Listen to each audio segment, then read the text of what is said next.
Bueno, relax lang kayo dyan at enjoy ng biyahe. Ako nang bahalang magdala sa inyo sa daungan na pinakamalapit sa lugar ng Hunter Exams.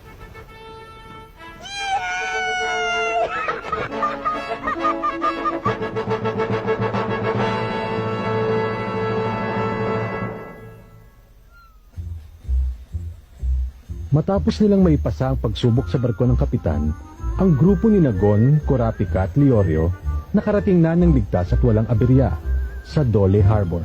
Marami pong salamat, Kapitan! Ang saya po! Wala yon, bata. Nag-enjoy din akong maisakay kayo. At bilang pagtanaw ko ng pasasalamat sa pag-aliw nyo sa matandang ito, hayaan mong bigyan kita ng espesyal na tip. Ano po yun? Tumingin ka doon. Nakikita mo ba yung higanting puno ng sedro doon sa pinakatuktok na bundok ngayon? Opo. Doon kayo dapat unang magtungo. Shortcut yun papunta sa lugar ng exam. Talaga po, shortcut? Basta doon sa punong yon? Ang galing! Sige po, gagawin namin yon. Salamat po. Good luck sa inyo, ha? Kayo din po, Kapitan! Mag-iingat po kayo! Wala kang dapat ipag-alala, Jin. Lumalaki bilang isang mabuting bata ang anak mo.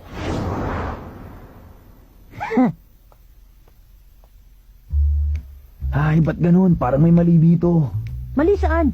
Ayon dito sa natanggap kong paunawa para sa mga aplikante, ang Hunter exam daw ay nakatakdang maganap sa isang lugar sa loob ng Zaban City. Nandito tayo ngayon.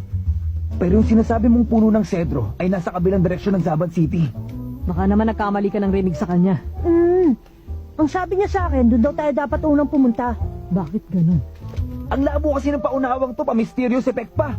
Hindi pa sinabi kung saan mismo sa Zaban City ang lokasyon. Pinahihirapan pa tayo eh. Ang inatas na hamon ay hanapin ang lugar ng exam kahit limitadong impormasyon. Bahagi yun ng pagsubok natin bago tayo payagang mag-Hunter exam. Alam ko yun, oh. Ano bang palagay mo sa akin? Hindi makaintindi? Pupuntahan ko pa rin yung puno para makita. Sigurado ako may magandang dahilan si Kapitan. Hoy, teka. Seryoso ka ba? Yung bus na papuntang Zaban City malapit nang umalis. Baka mapalayo ka ba dyan? Hoy, God! Ano ba yan?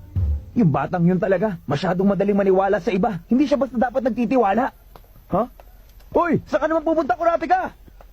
Wala akong pakialam sa payo ni Kapitan. Naaliw ako sa ugali ni Gon kaya susundan ko siya. Sumakay ka na lang sa bus kung ayaw mong sumama. Ah, ganun pala ah. Bahala kayo. Okay, fine. Nice meeting nyo na lang. Babay na. Kung gusto nyo mamasyal at magpaligoy-ligoy, pues ako hindi.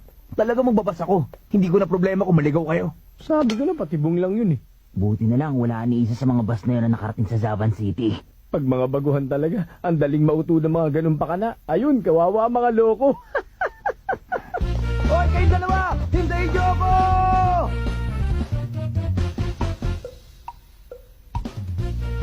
Alam ko kasing mamimiss nyo kapag hindi nyo ako nakita eh. At dahil mabait ako, sasamahan ko na kayo.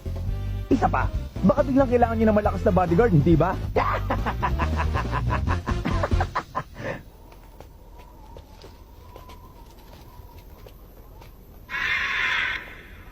Wow, nakakatakot naman ang lugar na to. Bakit parang walang ni isang kaluluwang nakatira? Meron. Marami nga sila eh. Ha? Saan?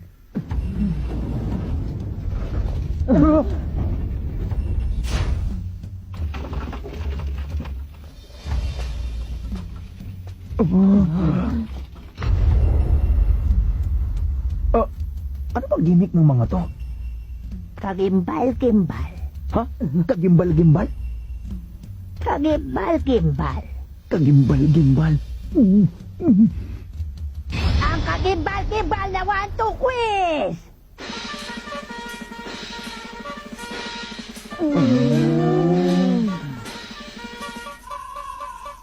Kung kayong tatlo ay patungo doon sa puno ng cedro sa ibabaw ng bundok, kailangan nyo munang makalampas sa bayang ito at sa pagsubok na ibibigay ko sa inyo. Huh? Ito ay quiz kung saan may isang tanong kayong dapat sagutin. Time out lang. Magpaliwanag nga muna kayo, pwede ba? May 5 segundo kayo para magbigay ng sagot. Kapag mali ang sagot nyo, tanggal na kayo. At hindi na kayo pwedeng mag-Hunter exam ngayong taon. Kung ganun, ibig sabihin bahagi din pala ng Hunter exam ang pagsubok na ito. Yun naman pala eh. Expert yata ako pagdating sa mga quiz. Teka, isang tanong lang. At ang pagpipilian na sagot ay 1 o 2 lamang. Kapag sumagot kayo ng anuman maliban doon, mali na agad yon at tanggal na kayo. May tanong po ako. Isa lang ba ang tanong para sa aming tatlo?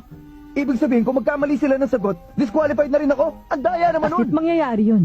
Ang mas posibleng mangyari ay dahil sa maling sagot mo, kami ni Gon ang madisqualify. Yabang mo talaga. Diba? Mas okay nga yan kasi isa lang ang kailangang sumagot para sa atin. Mas simple kung ganon. Mahina kasi ako sa mga quiz eh. Pwede rin. Kung sa bagay, Dali na! Ang bagal nyo. Kung marami pa kayong satsat, ako na lang ang mauunang sasagot.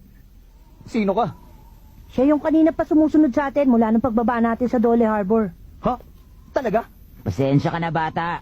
Hindi ko naman sinasadyang marinig ang pinag-uusapan nyo ng matanda eh. Ano na ang pasya nyo? Total, mukhang nagmamadali ang mokong na to. Paunahin na natin siya. Mas okay yun na marinig natin ang tanong. O sige, okay lang sa akin. wala rin kaso sa akin yun. Kung gano'n, handa na ako. Mahina pala mga to eh. Malaking pagkakamali ang paunahin ako dahil mag-iiwan ako ng mga patibong para sa inyo. Pues eto na ang tanong.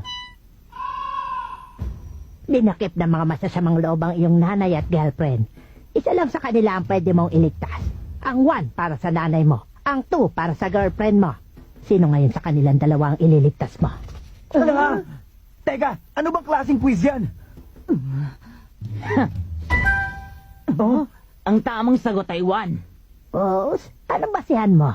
Siyempre nanay, dahil ang nanay, hindi mo na mapapalitan yon. Samantalang ang girlfriend, makakahanap ka pa ng iba. Ganon? Tumuloy ka na. Tama ba yun? Kailangan mo lang ibigay yung sagot na gusto marinig ng matanda, ganun lang yun. Diyan na kayo! Sandali lang! Tumututol ako sa sagot niya! Kahit ano ba pangangatwiran niya, mali pa rin yun! Kailangan lang namin ibigay ang sagot na gusto niyo marinig. Paano naman naging tama yun? Oh, ba't di kayo makahimik? Basta! Ayoko na! Hindi ito quiz! Lokohan na to eh! Mas pipiliin ko pa maghanap ng ibang Huli daan! na para dyan. Sa puntong to, pag tumanggi kang sagutin ang itatanong ko, katumbas na yan ang pag-atras sa Hunter Exam. Ang daya! Bulok yung quiz nyo dahil iba-iba ang pwedeng maging sagot! Kahit ano pang sabihin ninyo, walang po pwedeng tamang sagot sa tanong ninyo! Walang tamang sagot sa tanong. Tama. Leorio! Tahimik! Mukhang nalutas na ng batang matang pusa ang palaisipan. Nagsimula na ang quiz, bawal na magsalita. Kapag nakarinig ako ng iba maliban sa sagot, i-disqualify ko kaya. Huwag ka magpadala sa kanya, Leorio. Bahagi ito ng pagsubok nila. Good. Eto na ang tanong ninyo. Kinidnap ang anak niyong batang babae at anak niyong batang lalaki. Pero isa lang sa kanila maaari niyong iligtas. 1 para sa lalaki, 2 para sa babae. Sino ngayon sa kanila ang ililigtas ninyo? Kalokohan na to! 5. Sige, magbilang ka lang hanggat gusto mo tanda. 3. 2. 1.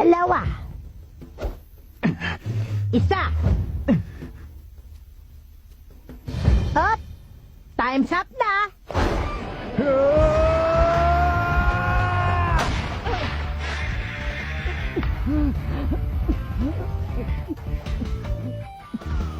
Huwag kang humarang, kurabi ka!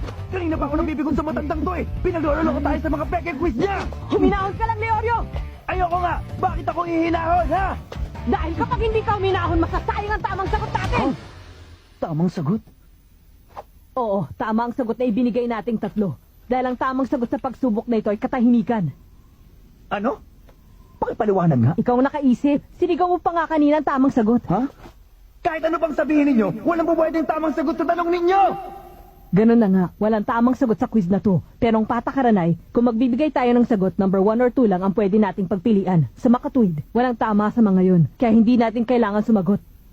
Pero yung mo akong kanina, ba't pinadaan niya? Hindi nila sinabing tama yung binigay niyang sagot. Sinabi lang nilang magpatuloy siya. Hula ko, yung daang tinuro nyo, hindi yun ang daan patungo sa Hunter exams. Tama po ba? Tumpak ang hula mo. Ang tamang daan ay nandirito. Inutumbok nito yung puno ng sedro. 2 oras na lakad lang. Ito pala, ang bunga kala ko kanina. Sa ilalim ng punong yon, may makikita kayong bahay. Nakatira doon ang mag-asawang magsisilbing navigators nyo. Kung makapasa kayo sa standards nila, dadalhin nila kayo mismo sa lugar ng Hunter exam. Lola, Humihingi po ako ng dispensa sa inasal ko. Pasensya na po. Para yun lang. Naiintindihan ko. Kaya ako nga tinanggap ang trabahong ito para makilala ang mga tulad ninyo. Oh, Galingan ninyo. At sana maging mabubuting hunter kayo. Opo. Oh. Wala talaga. Hindi ko maisip ang tamang sagot. Hanggang ngayon ba naman, iniisip mo pa rin ang sagot sa tanong? Hindi na kailangan. Ha? Bakit? Kanina pa natapos ang quiz, Gon. Oo, alam ko nga yun, pero kasi naisip ko, paano kung sakaling maharap tayo sa ganong klaseng sitwasyon at nagkataon na isa lang talaga sa kanila ang kaya nating iligtas? Paano na? Oh.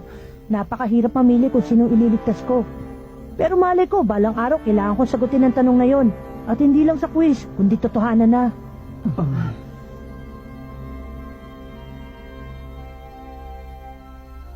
Tama yon.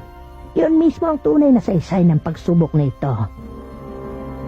Ang ihanda kayo sa mga alanganing sitwasyon na maaari niyong harapin. Sa mga panahon na nakasalalay ang lahat sa magiging pasya ninyo, tama man o mali. At iba-iba man ang daan na piliin niyong tahakin.